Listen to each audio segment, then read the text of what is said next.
party people. We are week 3, day 3 into this prep.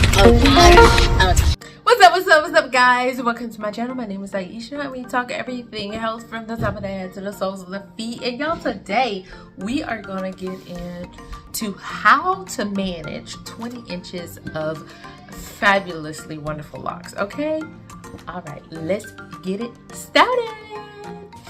All right, y'all, so I have been growing my locks for a whopping, wait for it, 5 years. 5 years.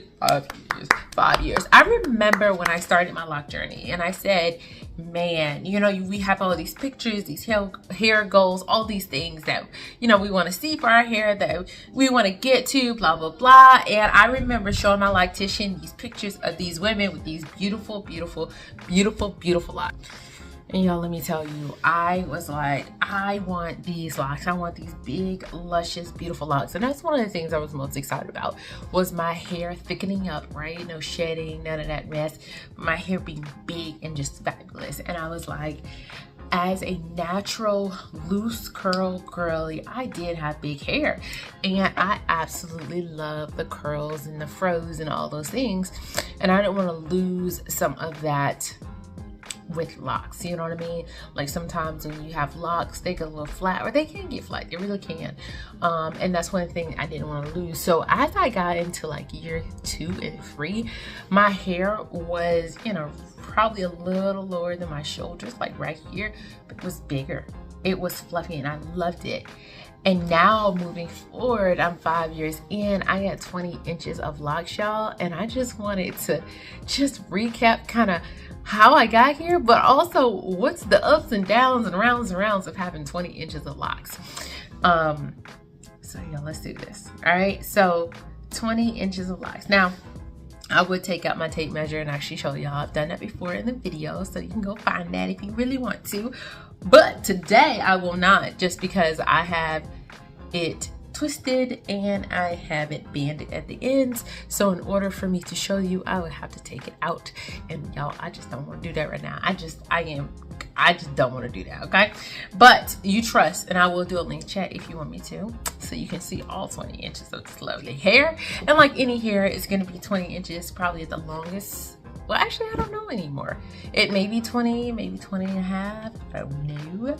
It's somewhere around there at this longest peak. And then there's other places that may be 19, 18. I do have one short lock that I'm pretty sure fell off at some point. Or I don't know what happened to it. It's just short. And at no point have I ever noticed a lock falling out or shedding or anything of the sort. And it's been like that for years. So I'm going to go with it was always short. I don't know, y'all. I really don't know. But having 20 inches of locks. So how do I manage this lovely head of hair? So lately, this is actually something that just came up, is that as my hair gets longer, my scalp gets more sensitive. And I go for retwists about every 4 to 6 weeks, 6 being the absolute latest, 4 being more ideal, and 5 being kind of that perfect middle ground. After that, my hair, like my head actually hurts. Like it's like little pieces pulling on my hair, and it's so sensitive, and it's gotten sensitive as my hair's gotten longer. So one thing I do to manage that I've started doing recently in my last 2 reties is that I end up getting it twisted and banded, and it helps keep the weight off of it, as funny as that is. But just bringing them together helps keep the weight of the locks off. Now, and I will say this, locks are not like getting extensions, right? You don't go from having your density hair to having all this extra hair weighing down your head. It's nothing like that. In and of itself, locks are very light. It's just they're getting very, very long. And so it seems like they're pulling more at the scalp just because it has more lock to hold on to. And so it's creating that sensitivity with my hair. And so what I do is I get it like this. And y'all, this has been like a lifesaver because my hair isn't hurting right now. It's not sensitive at all right now. Now, when she starts to go in for it, maybe it is. I don't know. I have another week or so before my retie happens. And y'all, I will interchange retie and retwist, okay? I do not get my hair palm rolled or anything like that. I get it interlocked. So just so you know, I may use both those terms, but I get interlocked, which means they take a tool and they're weaving my hair in and out to make sure we're retightening at the root of my hair, which y'all, I don't know if you can tell, I got mini afros going on everywhere, but again, that's a nature. Look, I mean, look at that, y'all. Look, like, and the Rogue is going strong right now. Like, for real, I got like a curly little, I don't know if y'all can really tell the texture of my hair, but it is a curly thing going on here. And so that is what I do. Now, also how I manage my hair is that I will make sure to keep it up when I'm working out, and that is mainly to keep the sweat off my neck. I do not like a sweaty neck, y'all. And so I will take my hair and I put it up. Now it's easier with these in because, you know, it's only like 25 little things versus 300 and something locks, and so that helps. So I'll put it up like this. I'll wear a hair tie, and my hair can be crazy. The locks can be sticking up everywhere. I do not care. I just want it up and out of my face, off my neck, and that's one thing that I do as well. Also, when I get my reties, my loctician actually washes my hair.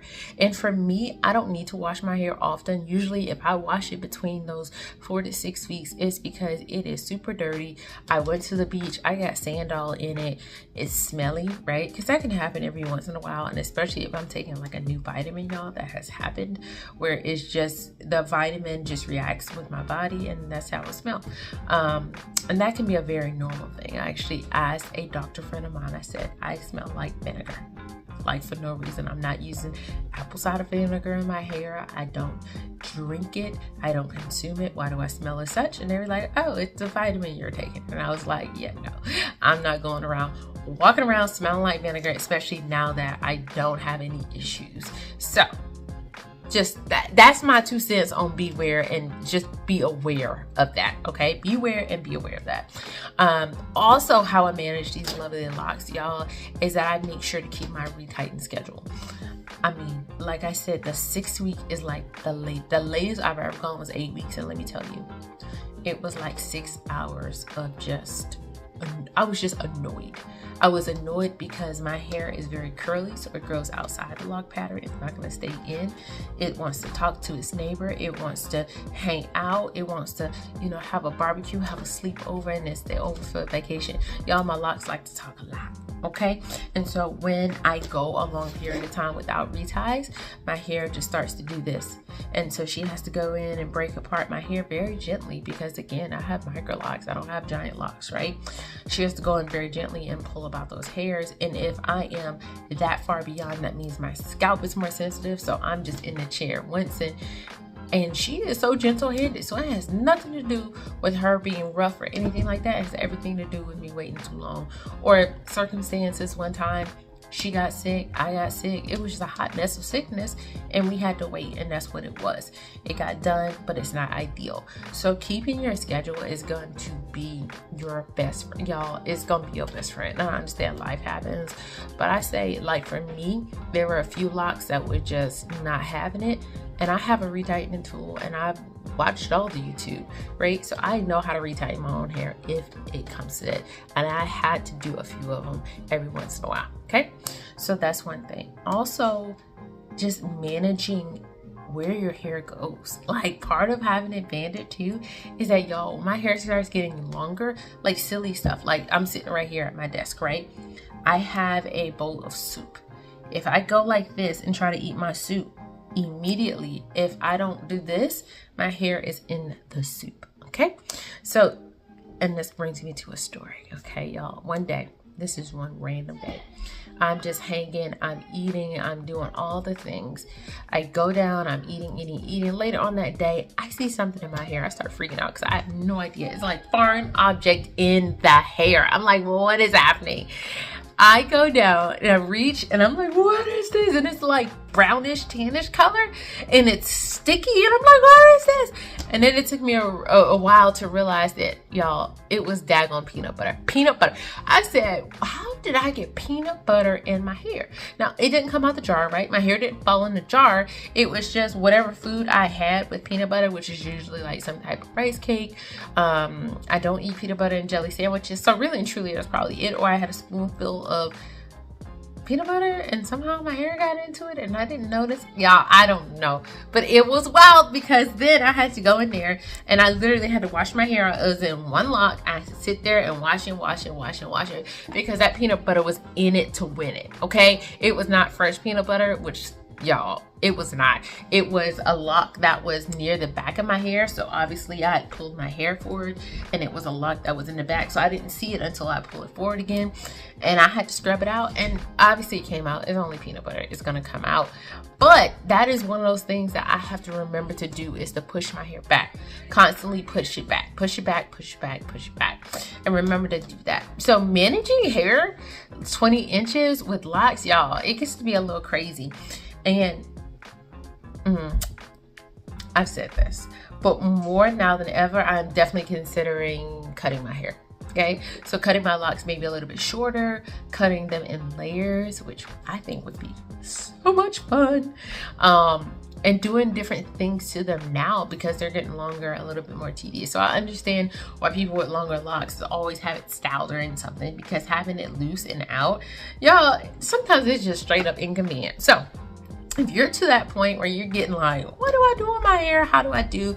I hope this video helped with you doing different things with your hair. This is the simplest of those things. I've said it before in my videos, but y'all, I am simple when it comes to my locks. I am not a stylist by any means. And I mean stylist, I don't get my hair styled at all. Like, I want my locks to be free. I want to be able to put them in a ponytail, put them down, and that's pretty much it, right? Sometimes I put it in a nice cute bun, or maybe I'll braid it up sometimes. But other than that, I'm really simple. And so this is actually a big deal for me. But keeping it simple, but also keeping it away while still maintaining your locks is going to be huge. So when your hair starts to get a little bit longer, just remember, you can twist it, band it, put it up, have it styled. You can cut it. I know. But once you get to your hair goals, you stay there for a couple of years, maybe it's time. Maybe it's time to cut it a little bit, or just simply keep it back. But watch out for the peanut butter, because it will come for y'all.